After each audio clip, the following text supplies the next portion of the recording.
This is the Metal Queens podcast. I'm Steve Richards on this episode of the MQP, where we spotlight the fiercest voices in heavy music. Today, we're stepping into the dark, seductive world of Swedish Gothic rock and post-punk with a band that's been making waves in the underground scene, Sins of Infirmity. They've just released their haunting new single. It's called The Meeting. It's a cinematic vampire-inspired tale of temptation, longing, and emotional decay.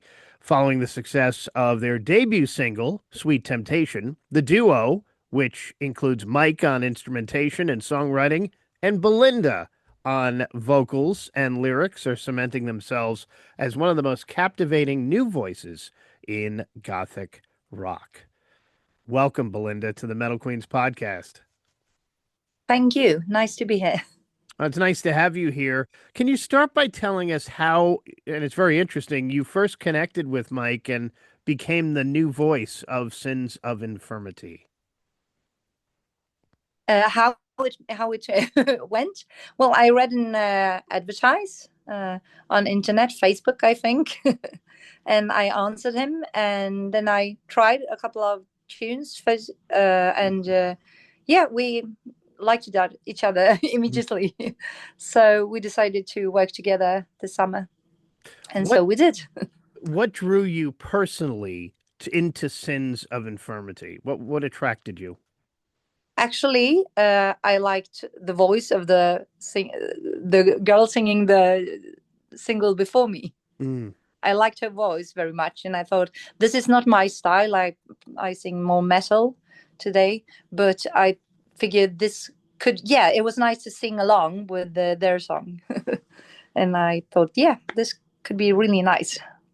How did you So get it's a new, got? yeah, it's a new genre for me. I'm not used to to this gothic rock. Yeah, you just said you're used to metal. How did you get into music? How did you get into metal? Was music in your family growing up? Music was in my family, but mostly like singing with kids. My mother was also working with kids, so I always sang a lot. I still remember the songs I learned in first grade in school, Mhm. uh, and I started to listen to metal when I was older, but I still kept singing everything else except metal. And then it's just a couple of years, 2022. At first I started in a cover band playing rock music, pop and rock music, and then one of the members in that band wanted me to do some melodic, yes, some melodies on her death metal project. Mm. So this is the way into metal, and I thought, well, this was really cool. I didn't think I could do this, but I got a lot of energy out of it, and then I decided I want to see what else I could do. Who are some of your metal influences? Well, Ozzy Osbourne, Mhm, of of course. course, yeah, and also when I started singing in the cover band, they opened new. Like I haven't been very much into women singing, but Pat Benatar Mm. uh, suddenly was a favorite of mine, which I have missed out on earlier. Also, we got some Swedish. Joakim Thåström, he was singing a punk band called Ebba Grön and Imperiet. Both his voice, his like scene figure, and also his lyrics are fantastic. So also one of my big influences. Belinda, what is the metal scene like where you are in Sweden and the goth scene for that matter? I think the metal scene is pretty good. It's pretty strange because when bands come here, in from metal bands play here in Stockholm, they get to play in a suburb right by near here where I work, and they are surprised because when they go to Finland and Norway, they will be at arenas, and Mm. this is like just a small club called Fredagsmangel.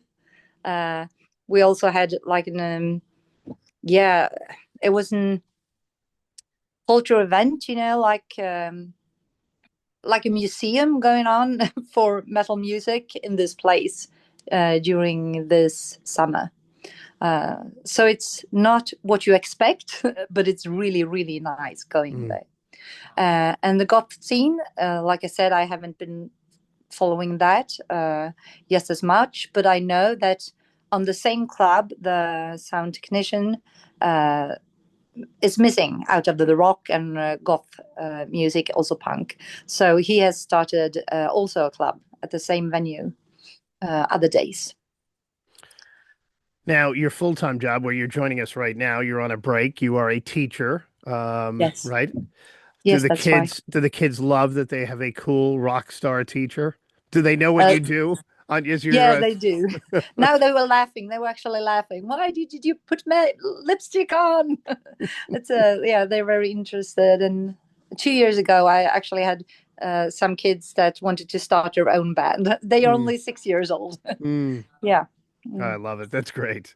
Yeah, they're This great supporters. yeah. This single, The Meeting, feels very cinematic, almost like a gothic short film told through music. What was the inspiration behind the lyrics and the story? And did you and Mike collaborate on the lyrics on this one? Some tunes, yes, he had like suggestions because he wanted it to be about vampires, and I like Mm. to write lyric. I just yeah, and it doesn't. I don't mind that there are like frames against around it.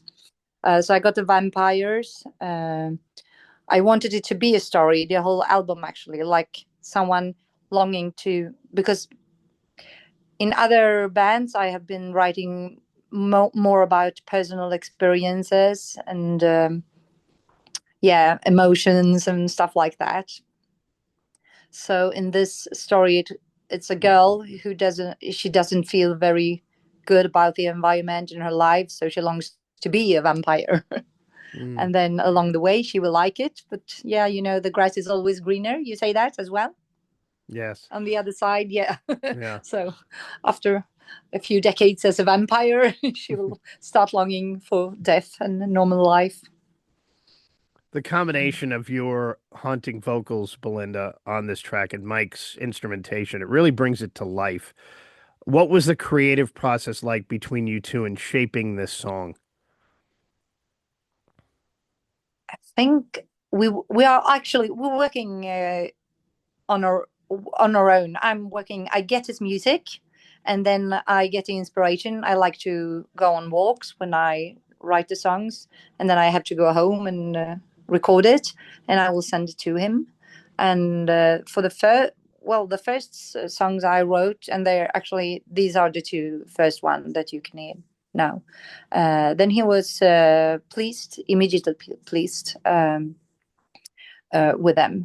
Later on, he got some like suggestions. Yeah, could you like whisper this part instead? And uh, I like his. I like the suggestions because he's much more. He's been listening to goth rock music for so much longer, and he have the inspiration already. I was trying to get it. This was some one of the things that I liked this summer was like I'm it's not inspiring to listen to new genres and new bands, but now I have to explore it. Yeah. So this was a good way. Belinda, your debut with was with the song Sweet Temptation. It set the stage for this single, The Meeting. It feels like it's pushing boundaries even further. And so where do you see the sound of this band, Sins of Infirmity, evolving from here? I think it would keep on surprise people. Mm. Not many of these eight songs sounds like the other one, and this is also something I'm very pleased with. um, you don't have to listen to complete albums. People are used to just choose a song. So I like that we landed with this, and it's like it could be eight different albums, but there's also like like a common, in Sweden we would call it en röd tråd, a red oh No, I don't know this in English. The Sorry. translation of it. Speaking of albums, you're mentioning albums there. Can we expect a full album soon from Sins of Infirmity? This year, but we have not decided the exact date yet. But hopefully this year. All right. And any plans to tour next year in support of the album coming out later this year? No plans on touring. Okay. Sorry. Stepping into this goth post-punk scene for the first time, you came from the metal scene. As a woman, it's a male-dominated genre. Do you feel your perspective brings something different to Sins of Infirmity's music? To Sins of Infirmity, of course, because I am the voice. Right. But to the genre, no, I haven't thought about that. Not yeah. When you say it is not many, but yeah, it's you. It's the usual. You're not surprised. You are. I am very thankful when there are women representing rock and metal, but you don't get surprised when they are not there. I think that's a correct way to. And finally, Belinda, what message do you hope listeners take away when they press play on this song, The Meeting? Just a good feeling.